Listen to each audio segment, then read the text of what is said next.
ರಾಜ್ಯದ ಮುಸ್ಲಿಂ ಬಾಂಧವರ ಪರವಾಗಿ ನಾನು ಕೇಂದ್ರ ಸರ್ಕಾರದ ಜೊತೆ ಒತ್ತಾಯ ಮಾಡ್ತಾ ಇದ್ದೇನೆ. ತಕ್ಷಣ ಏನು ಗೋವನ್ನು ರಾಷ್ಟ್ರೀಯ ಪ್ರಾಣಿ ಅಂತ ಘೋಷಣೆ ಮಾಡಬೇಕು.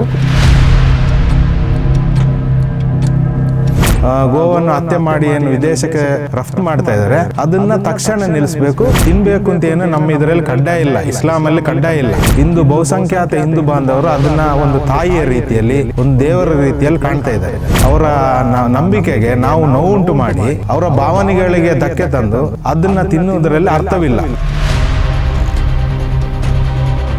ಎಲ್ಲರೂ ಸಹ ಇವತ್ತಿಂದನೇ ಗೋವನ್ನು ಖರೀದಿ ಮಾಡೋದು ಬೇಡ. ಕುರ್ಬಾನಿಗೆ ರಾಷ್ಟ್ರೀಯ ಪ್ರಾಣಿ ಅಂತ ಘೋಷಣೆ ಮಾಡಿ ಅದನ್ನ ಒಂದು ಕಾನೂನು ನಿರ್ಮಾಣ ಮಾಡಿದ್ರೆ ಯಾರು ಸಹ ಮುಟ್ಲಿಕ್ಕೆ ಆಗಲ್ಲ. ಅವರು ಸಹ ಕೇಂದ್ರ ಸರ್ಕಾರಕ್ಕೆ ಒತ್ತಾಯ ಮಾಡಬೇಕು. ಯಾರು ಪುನೀತ್ ಕಿರಳ್ಳಿ ಅವರು ಮತ್ತೆ ಮುತಾಲಿಕ್ ಅವರು ಎಲ್ಲರೂ ಯಾರ್ಯಾರು ಹೋರಾಟಗಾರರು ಇದ್ದಾರೆ ಅವರು ಅದಕ್ಕೆ ಮುಸ್ಲಿಂ ಬಾಂಧವರು ಸಹ ಕೈ ಜೋಡಿಸ್ತಾರೆ. ಇನ್ನೊಬ್ಬರ ನಂಬಿಕೆಗೆ ಇನ್ನೊಬ್ಬರು ಇದಕ್ಕೆ ನೋವುಂಟು ಮಾಡಬಾರ್ದು ಅಂತ ನಮ್ಮ ಇಸ್ಲಾಮಲ್ಲಿ ಕಲಿಸೋದು. ಈಗ ಇಡೀ ಮುಸ್ಲಿಂ ಸಮುದಾಯದ ಬಾಂಧವರ ಮನಸ್ಸಲ್ಲೇ ಈಗ ಏನು ಗೋವನ್ನ ನಾವು ಮುಟ್ಟಬಾರ್ದು, ಅದನ್ನ ಯಾರು ಖರೀದಿ ಮಾಡಬಾರ್ದು, ತಿನ್ನಬಾರ್ದು ಅಂತ ಹೇಳಿ ಒಂದು ಒಳ್ಳೆ ಮನಸ್ಸು ಮುಸ್ಲಿಂ ಸಮುದಾಯದವರಿಗೂ ಹಿಂದೂ ಬಾಂಧವರ ಗೌರವಕ್ಕೆ ಅವರಿಗೆ ಧಕ್ಕೆ ತರಬಾರ್ದು ಅಂತ ಹೇಳಿ ಆಗಿದೆ. ದೇಶದಾದ್ಯಂತ ವೆಸ್ಟ್ ಬಂಗಾಳ ಹಾಗೂ ಏನು ಉತ್ತರ ಪ್ರದೇಶ ಹಲವಾರು ರಾಜ್ಯದಲ್ಲಿ ನಮ್ಮ ಮುಸ್ಲಿಂ ಸಮುದಾಯದ ಮೌಲಾನಗಳು, ಉಲಮಗಳು, ಮುಸ್ಲಿಂ ಮುಖಂಡರುಗಳು ಏನು ಒಂದು ಧ್ವನಿ ಎತ್ತಾ ಇದ್ದಾರೆ. ಏನು ಅಂತ ಹೇಳಿದರೆ ಗೋವನ್ನು ರಾಷ್ಟ್ರೀಯ ಪ್ರಾಣಿಯಾಗಿ ಘೋಷಣೆ ಮಾಡಬೇಕು. ಅದ್ರ ಜೊತೆಗೆ ಏನು ಸಾವಿರಾರು ಕೋಟಿ ವಿದೇಶಕ್ಕೆ ಏನು ಸಪ್ಲೈ ಆಗ್ತಾ ಇದೆ ಅದನ್ನು ತಕ್ಷಣ ನಿಲ್ಲಿಸಬೇಕು ಅಂತ ಹೇಳಿ ನಮ್ಮ ಸಮುದಾಯದ ಬಾಂಧವರ ಕಡೆಯಿಂದನೇ ಒಂದು ಧ್ವನಿ ಎತ್ತಾ ಇದ್ದಾರೆ.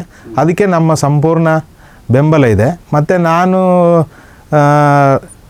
JDS ಪಕ್ಷದ ಅಲ್ಪಸಂಖ್ಯಾತರ ಘಟಕದ ರಾಜ್ಯ ಉಪಾಧ್ಯಕ್ಷನಾಗಿ ಹಾಗೂ ನಮ್ಮ ಪಕ್ಷದ ಅಲ್ಪಸಂಖ್ಯಾತ ಘಟಕದ ವತಿಯಿಂದನೂ ಹಾಗೂ ನಮ್ಮ ಸಮುದಾಯದ ಎಲ್ಲ ರಾಜ್ಯದ ಮುಸ್ಲಿಂ ಬಾಂಧವರ ಪರವಾಗಿ ನಾನು ಕೇಂದ್ರ ಸರ್ಕಾರದ ಜೊತೆ ಒತ್ತಾಯ ಮಾಡ್ತಾ ಇದ್ದೇನೆ.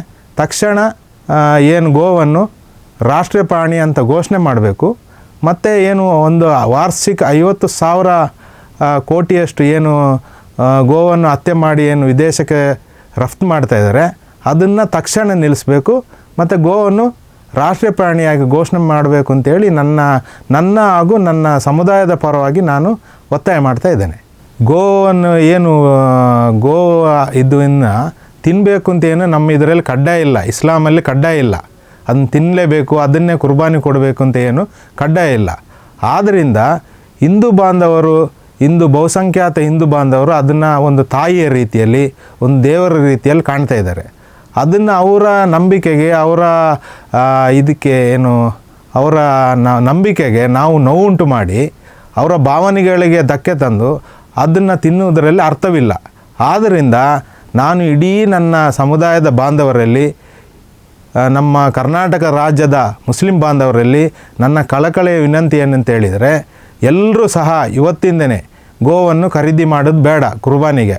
ಮತ್ತು ಗೋವನ್ನು ಕುರ್ಬಾನಿಗೆ ಬಳಸೋದು ಬೇಡ ಅಂತ ಹಾಗೂ ತಿನ್ನುವುದು ಬೇಡ ಅಂತೇಳಿ ನಾನು ಇಡೀ ನನ್ನ ಮುಸ್ಲಿಂ ಸಮುದಾಯದ ಬಾಂಧವರಲ್ಲಿ ಕಳಕಳಿ ವಿನಂತಿ ಮಾಡ್ಕೊಳ್ತಾ ಇದ್ದೇನೆ.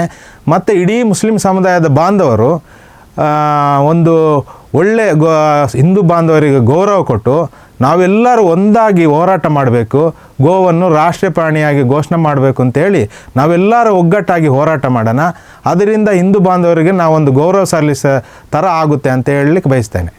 ಇಲ್ಲ, ತಿನ್ನೋದೇ ಬೇಡ ಅಂತ ಯಾವುದೇ ಕಾರಣಕ್ಕೂ ಗೋವನ್ನು ನಾವು ರಾಷ್ಟ್ರೀಯ ಪ್ರಾಣಿ ಅಂತ ಘೋಷಣೆ ಮಾಡಿದರೆ ಅದಕ್ಕಾದ ಒಂದು ಕಾನೂನು ನಿರ್ಮಾಣ ಆಗುತ್ತೆ. ಮತ್ತು ಈಗ ಏನು ದೇಶದಲ್ಲಿ ಹಲವಾರು ಗೋವಿನ ವಿಚಾರದಲ್ಲಿ ಏನು ಹಲವಾರು ಘಟನೆಗಳು ಆಗ್ತಾಯಿದೆ, ಗಲಾಟೆಗಳಾಗ್ತಾಯಿದೆ. ಅದರಿಂದ ಒಂದು ರಾಷ್ಟ್ರೀಯ ಪ್ರಾಣಿ ಅಂತ ಘೋಷಣೆ ಮಾಡಿ ಅದನ್ನು ಒಂದು ಕಾನೂನು ನಿರ್ಮಾಣ ಮಾಡಿದರೆ ಯಾರು ಸಹ ಮುಟ್ಲಿಕ್ಕೆ ಆಗಲ್ಲ. ಮತ್ತು ಎಲ್ಲ ಅಹಿತಕರ ಘಟನೆಗೆ ಒಂದು ಫುಲ್ ಸ್ಟಾಪ್ ಎಳೆದಂಗೆ ಆಗುತ್ತೆ. ಮತ್ತು ನಾನು ನನ್ನ ಬಾಂಧವರಲ್ಲಿ, ಸಮುದಾಯದ ಮುಸ್ಲಿಂ ಬಾಂಧವರಲ್ಲಿ ಹಿಂದೂ ಸಮುದಾಯದ ಬಾಂಧವರ ಅವರ ನಂಬಿಕೆಗೆ ನಾವು ಧಕ್ಕೆ ತಂದು ಅವರ ಮನಸ್ಸಿಗೆ ನೋವುಂಟು ಮಾಡಿ ಅದನ್ನು ನಾವು ಬಳಸೋದರಲ್ಲಿ, ನಾವು ಖುಷಿ ಪಡೋದರಲ್ಲಿ ತಪ್ಪು ಅಂತ ನಾನು ಹೇಳಲಿಕ್ಕೆ ಬಯಸ್ತೇನೆ. ಅದು ನಮ್ಮ ಇಸ್ಲಾಮಲ್ಲೂ ಸಹ ಇನ್ನೊಬ್ಬರ ನಂಬಿಕೆಗೆ, ಇನ್ನೊಬ್ಬರು ಇದಕ್ಕೆ ನೋವುಂಟು ಮಾಡಬಾರ್ದು ಅಂತ ನಮ್ಮ ಇಸ್ಲಾಮಲ್ಲಿ ಕಲಿಸೋದು. ಆದರೆ ನನ್ನ ಸಮುದಾಯದ ಬಾಂಧವರಲ್ಲಿ ಹಾಗೂ ಗೋವನ್ನು ಯಾವುದೆಲ್ಲ ಸಮುದಾಯದರು ಉಪಯೋಗ ಮಾಡ್ತಾರೆ ಅವ್ರಿಗೆಲ್ಲರಿಗೂ ನಾನು ದಯವಿಟ್ಟು ಕೇಳ್ತಾ ಇದ್ದೀನಿ, ನಾವೆಲ್ಲರೂ ಇವತ್ತಿಂದನೇ ಗೋವನ್ನು ಹತ್ಯೆ ಮಾಡೋದಾಗಲಿ, ಅದನ್ನು ತಿನ್ನೋದು ಬೇಡ, ಫುಲ್ ಸ್ಟಾಪ್ ಮಾಡಿ ಅದನ್ನು ತಿನ್ನುವುದನ್ನು ನಿಲ್ಲಿಸಿ ಅಂತ ನಾನು ಹೇಳಲಿಕ್ಕೆ ಬಯಸ್ತೇನೆ. ಈಗ ಇಡೀ ಮುಸ್ಲಿಂ ಸಮುದಾಯದ ಬಾಂಧವರ ಮನಸ್ಸಲ್ಲೇ ಈಗ ಏನು ಗೋವನ್ನು ನಾವು ಮುಟ್ಟಬಾರ್ದು, ಅದನ್ನು ಯಾರು ಖರೀದಿ ಮಾಡಬಾರ್ದು, ಏನು ತಿನ್ನಬಾರ್ದು ಅಂತ ಹೇಳಿ ಒಂದು ಒಳ್ಳೆ ಮನಸ್ಸು ಮುಸ್ಲಿಂ ಸಮುದಾಯದವರಿಗೂ ಹಿಂದೂ ಬಾಂಧವರ ಗೌರವಕ್ಕೆ ಅವ್ರಿಗೆ ಧಕ್ಕೆ ತರಬಾರ್ದು ಅಂತ ಹೇಳಿ ಆಗಿದೆ. ಯಾಕೆಂತೇಳಿ ನಮ್ಮ ಮೌಲಾನಗಳು ಎಲ್ಲ ಕಡೆಯಿಂದ ಮೌಲಾನಗಳು ಹೇಳಿಕೆ ಕೊಡ್ತಾ ಇದ್ದಾರೆ, ಯಾರು ಸಹ ಗೋವನ್ನು ಖರೀದಿ ಮಾಡಬೇಡಿ, ಗೋವನ್ನು ತಿನ್ನಬೇಡಿ, ಇದು ಕುರ್ಬಾನಿ ಕೊಡಬೇಡಿ ಅಂತ ಹೇಳಿಕೆ ಕೊಡ್ತಾ ಇಲ್ಲ. ಆದರೆ ನಮ್ಮ ಸಮುದಾಯದವರು ಎಲ್ಲರೂ ಈಗ ಒಂದು ಒಳ್ಳೆ ಮನಸ್ಸು ಮಾಡಿ ಈಗ ಏನು ನಮ್ಮ ಆಲಿಮಿಗಳ ಅವರ ಮಾತಿಗೆ ಬೆಲೆ ಕೊಟ್ಟು ತಿನ್ನುವುದನ್ನು ಬಿಡ್ತಾರೆ, ಮತ್ತು ಯಾರು ಖರೀದಿಸಲ್ಲ ಅಂತ ನನ್ನ ನಂಬಿಕೆ. ಒಳ್ಳೆಯ ಒಂದು ಮೆಸೇಜು ಆಗುತ್ತೆ ಇಡೀ ದೇಶದಲ್ಲಿ. ಒಂದು ಎಲ್ಲ ಸಮುದಾಯದವರು ಒಗ್ಗಟ್ಟಾಗಿ ಏನು ನಮ್ಮ ರಾಜ್ಯದ HD ದೇವೇಗೌಡರು ಸಾಹೇಬರು ಹಾಗೂ ನಮ್ಮ ಕುಮಾರಣ್ಣವರು, ನಮ್ಮ ಏನು ಸೆಂಟ್ರಲ್ ಮಿನಿಸ್ಟ್ರ್ ಇದ್ದಾರೆ ಅವರು, ಕುಮಾರಣ್ಣವರು, ನಿಖಿಲ್ ಕುಮಾರಸ್ವಾಮಿ ಮತ್ತು ನಮ್ಮ ಪಕ್ಷದ ಎಲ್ಲ ನಮ್ಮ MLAಗಳು, ಲೀಡ್ರ್ಗಳ ಒಂದು ಆ ಭಾವನೆ ಅಂತ ಅಂತ ಹೇಳಿದರೆ ಎಲ್ಲ ಸಮುದಾಯದಲ್ಲೂ ದೇಶದಲ್ಲಾಗಲಿ ರಾಜ್ಯದಲ್ಲಾಗಲಿ ಎಲ್ಲ ಸಮುದಾಯದವರು ಒಗ್ಗಟ್ಟಾಗಿ ಒಂದೇ ತಾಯಿಯ ಮಕ್ಕಳಾಗಿ ಬದುಕಬೇಕು. ಈ ಸರ್ವ ಜನಾಂಗದ ಶಾಂತಿಯ ತೋಟದಲ್ಲಿ ಒಂದೇ ತಾಯಿಯ ಮಕ್ಕಳಾಗಿ ಬದುಕಬೇಕು ಅಂತ ಏನು ಅವರ ಕನಸಿದೆ, ಅದಕ್ಕೆ ಅನುಗುಣವಾಗಿ ನಾವು ಸಹ ನಮ್ಮ ಪಕ್ಷದ ಅಲ್ಪಸಂಖ್ಯಾತರ ಘಟಕನೂ ನಡ್ಕೊಳ್ತೀವಿ. ನಾವು ಒಂದು ದೇಶದಲ್ಲಿ ಇರೋತ್ತಿಗೆ ಎಲ್ಲ ಸಮುದಾಯದ ಭಾವನೆಗಳಿಗೆ ನಾವು ಗೌರವ ಕೊಡಬೇಕು. ಹಲವಾರು ದೇಶದಲ್ಲಿ ಗೋಹತ್ಯೆ ವಿಚಾರದಲ್ಲಿ ಹಲವಾರು ಕೆಲವೊಂದು ಜೀವಗಳು ಹೋಗಿದೆ. ಆದ್ದರಿಂದ ಈಗ ಏನು ನಮ್ಮ ಶ್ರೀರಾಮ ಸೇನೆ ಅಧ್ಯಕ್ಷರು ಮುತಾಲಿಕರು ಅವರಾಗಿರ್ಬೋದು, ಮತ್ತು ಪುನೀತ್ ಕೆರಳಿ ಅವರು ಆಗಿರ್ಬೋದು, ಅವರೆಲ್ಲ ಗೋ ರಕ್ಷಣೆ ಮಾಡಲಿಕ್ಕೋಸ್ಕರ ಮಾತಾಡ್ತಾ ಇದ್ದಾರಲ್ಲ. ಆದ್ದರಿಂದ ನಾನು ಅವ್ರ ಹತ್ರನೂ ಒಂದು ಕಳಕಳಿಯ ವಿನಂತಿ ಏನಂತ ಹೇಳಿದರೆ, ನೀವು ಸಹ ಬೀದಿಗೆ ಇದು ಹೋರಾಟಕ್ಕೆ ಬಂದು ಗೋವನ್ನು ರಾಷ್ಟ್ರೀಯ ಪ್ರಾಣಿ ಅಂತ ಒಂದು ಘೋಷಣೆ ಮಾಡಿಬಿಟ್ರೆ ಅವರು ಮುನ್ನೆಲೆಗೆ ಬರಬೇಕು. ಗೋವನ್ನು ರಾಷ್ಟ್ರೀಯ ಪ್ರಾಣಿಯಾಗಿ ಘೋಷಣೆ ಮಾಡಿ ಅಂತ ಹೇಳಿ ಅವರು ಸಹ ಕೇಂದ್ರ ಸರ್ಕಾರಕ್ಕೆ ಒತ್ತಾಯ ಮಾಡಬೇಕು. ಯಾರು? ಪುನೀತ್ ಕೆರಳಿ ಅವರು ಮತ್ತು ಮುತಾಲಿಕರು ಎಲ್ಲರೂ ಯಾರ್ಯಾರು ಹೋರಾಟಗಾರರು ಇದ್ದಾರೆ ಅವರು. ಆದರೆ ಅದೊಂದು ಮಾಡಿದರೆ ರಾಷ್ಟ್ರ ಪ್ರಾಣಿ ಅಂತ ಮಾಡಿದರೆ ಅದನ್ನು ಎಲ್ಲ ಮುಗಿದೋಗುತ್ತೆ. ಎಲ್ಲ ಈ ಗಲಾಟೆಗೆ, ಗೊಂದಲಗಳಿಗೆ, ಅಹಿತಕರ ಘಟನೆಗಳಿಗೆ ಒಂದು ಫುಲ್ ಸ್ಟಾಪ್ ಕೊಡ್ಬೋದು ಅಂತ ನನ್ನ ಅನಿಸಿಕೆ. ಆದ್ದರಿಂದ ನಾನು ನನ್ನ ಸಮುದಾಯದ ಬಾಂಧವರಲ್ಲಿ ಒಂದು ಕಳಕಳಿಯ ವಿನಂತಿ ಏನಂತ ಹೇಳಿದರೆ, ಎಲ್ಲರೂ ಗೋವನ್ನು ಕುರ್ಬಾನಿ, ಈ ಸಲ ಕುರ್ಬಾನಿ ಅಂತಲ್ಲ, ಯಾವಾಗಲೂ ಕುರ್ಬಾನಿಗೆ ಬಳಸಬೇಡಿ. ಗೋವನ್ನು ಹತ್ಯೆ ಇದು ಖರೀದಿಸುವುದನ್ನು ನಿಲ್ಲಿಸಿ ಮತ್ತು ತಿನ್ನುವುದನ್ನು ನಿಲ್ಲಿಸಿ ಅಂತ ಹೇಳಿ ನಾನು ನನ್ನ ಸಮುದಾಯದ ಬಾಂಧವರಲ್ಲಿ ಒತ್ತಾಯ ಮಾಡ್ತೇನೆ. ಮತ್ತು ಇಡೀ ಮುಸ್ಲಿಂ ಸಮುದಾಯನೂ ಸಹ ಅವರ ಭಾವನೆ ಏನಂತ ಹೇಳಿದರೆ, ಗೋವನ್ನು ರಾಷ್ಟ್ರೀಯ ಪ್ರಾಣಿಯಾಗಿ ಘೋಷಣೆ ಮಾಡಬೇಕು. ಏನು ವಿದೇಶಕ್ಕೆ ಸಪ್ಲೈ ಮಾಡ್ತಾರೆ ಅದನ್ನು ತಕ್ಷಣ ನಿಲ್ಲಿಸಬೇಕು.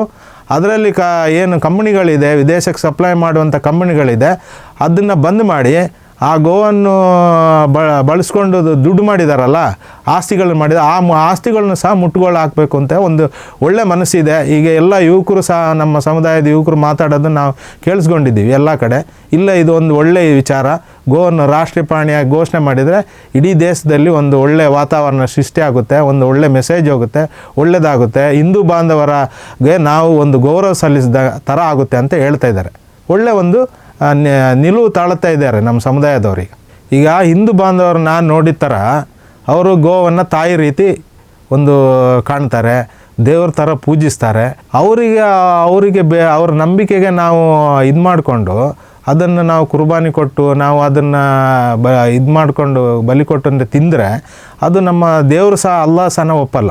ಅವರ ನಂಬಿಕೆ ಒಂದು ದೇವ್ರ ರೀತಿಯಲ್ಲಿ ನೋಡ್ತಾರೆ, ಒಂದು ತಾಯಿಯ ರೀತಿಯಲ್ಲಿ ಪೂಜೆ ಮಾಡ್ತಾರೆ ಹಬ್ಬದಲ್ಲಿ.